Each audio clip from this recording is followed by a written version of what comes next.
messieurs, le jury, les candidats, je souhaite que vous me portiez attention. Le 24 juin 2022 a eu lieu aux États-Unis le vote de la loi en faveur de la garantie constitutionnelle sur le droit d'IVG. L'enterrement total du droit fédéral des Américaines à avorter, même en cas de viol et d'inceste. J'aimerais aujourd'hui vous parler des droits à l'avortement, des droits de la femme, des droits futurs de notre société. Je trouve important de profiter de ce moment de parole pour exprimer mon avis au sujet des lois aux États-Unis récemment établies. En effet, les États-Unis sont un pays de culture très religieuse. Ce pays situé dans le nord de l'Amérique comprend environ 330 millions d'habitants. Il est majoritairement peuplé de croyants, dont de chrétiens. L'État peut se servir de la Bible pour imposer des lois. La religion conçoit beaucoup de valeurs qui rapprochent les citoyens et les rassurent. La religion est un héritage d'histoire et de culture. Nous savons également que les présidents américains prêtent serment sur la Bible au début de leur mandat. Cela nous prouve à quel point la religion est ancrée dans la société américaine. Mais la religion devrait-elle être une excuse pour enlever des droits aux femmes? Des hommes et des femmes qui ne sont de plus même plus en âge d'avoir des enfants sont-ils concernés pour enlever un droit à celles qui souffriraient bien plus sans qu'elles ne souffrent déjà avec? Bien sûr, je vous parle du droit d'IVG, d'interruption volontaire de grossesse.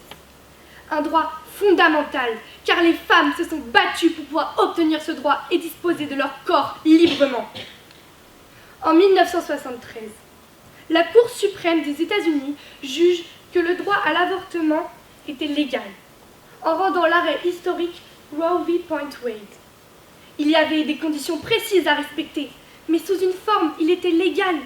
Son but était de protéger la femme si sa vie était en danger ou si la vie du fœtus était en jeu. La conséquence du passage de cette loi n'est autre que la séparation des Américains en deux partis qui chacun défendent leur point de vue. Les pro-choice, ceux pour le choix de l'avortement, qui souhaitent voir un monde où les femmes et les hommes sont égaux et que la vie privée de tous est respectée. Et les pro-life, ceux contre, qui prônent l'inviolabilité du fœtus humain. Ce sont généralement des personnes religieuses, car selon la Bible, en d'autres termes, dit qu'une femme enceinte doit accoucher coûte que coûte. Et donc, avorter serait un péché.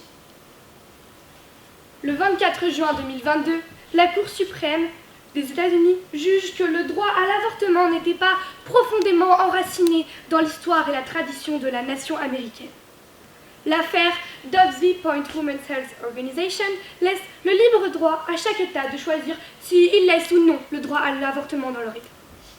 Le juge en chef, John Roberts, ainsi que les autres juges ont voté cette nouvelle constitution.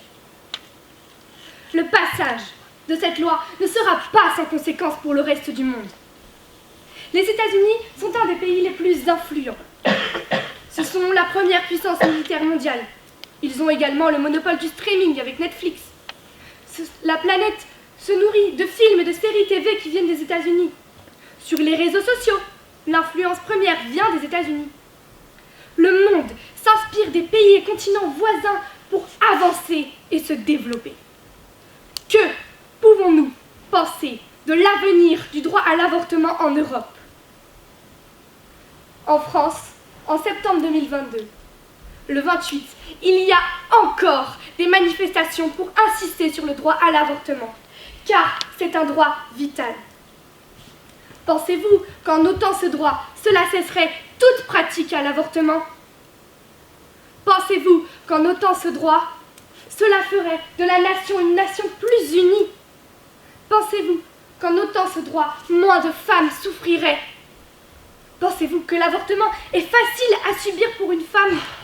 Que savez-vous des séquelles psychologiques et de la souffrance morale et physique que cause l'avortement? Pensez-vous qu'une femme qui se fait avorter le fait comme elle prend la pilule du lendemain? Non. C'est un choix réfléchi qui demande beaucoup de force. Et malheureusement, les femmes n'ont pas toujours le choix. Élever un enfant né d'un viol, un enfant qui n'est pas conçu dans l'amour, est une épreuve bien trop difficile à demander. La femme verra en sa progéniture un rappel de son traumatisme. Elle verra l'enfant comme le fruit de ses peurs et de ses angoisses, et non comme le plus beau cadeau que la vie peut lui offrir. Prenons un exemple. Une jeune fille de 14 ans. Si, admettons qu'elle subisse un viol par son oncle, que malheureusement elle a déjà atteint sa puberté, cela signifie qu'elle a de fortes chances de tomber enceinte. Et si elle dépasse l'écoute du cœur du fœtus, elle devra garder l'enfant. Un enfant créé par son oncle qui vient souiller son histoire. Ou alors, elle devra avorter dans un autre pays, dans des conditions d'hygiène catastrophiques, comme des utilisations de produits chimiques, coups dans le ventre, stérilité ultérieure, hémorragie utérine, infection, avortement incomplet, décès. L'IVG est remis en cause dans certains pays d'Europe. Avez-vous entendu parler du mouvement sur les réseaux sociaux « Ceci n'est pas un cintre » ? Un mouvement mettant en scène un dessin d'une main ensanglantée tenant un cintre. Il représente d'anciennes pratiques auxquelles avaient recours les femmes lorsqu'elles n'étaient pas autorisées à avorter. Des pratiques ignobles qui parfois leur coûtaient la vie. Est-ce la bonne manière de sensibiliser les jeunes générations ? L'inquiétude des Français après la victoire de l'extrême droite fasciste en Italie est-elle normale ? Est-ce une nécessité de remettre en cause un droit que nous avons déjà par peur de le perdre ? En France, en 15 ans, 150 centres d'IVG ont fermé. Pourquoi, après une telle avancée, notre pays régresse-t-il ? N'oublions pas le combat de Simone Veil qui s'est battue pour ce droit que nous avons maintenant la chance de bénéficier en France. Depuis le 17 janvier 1975, la loi Veil légalise l'interruption volontaire de grossesse. Avant cela, avorter pour une autre raison que médicale était illégal et était passible d'une peine de prison. Remettre en cause ce droit serait remettre en cause tous les efforts qui ont été émis ces dernières années. Bien sûr, je ne dis pas que je suis contre la religion. Au contraire, je m'y intéresse beaucoup. Je pense seulement que la religion, au sein de la société américaine, devrait conseiller que chacun devrait prendre leur choix et non imposer des lois qui enfreindraient des droits humains, tels que le droit à l'avortement.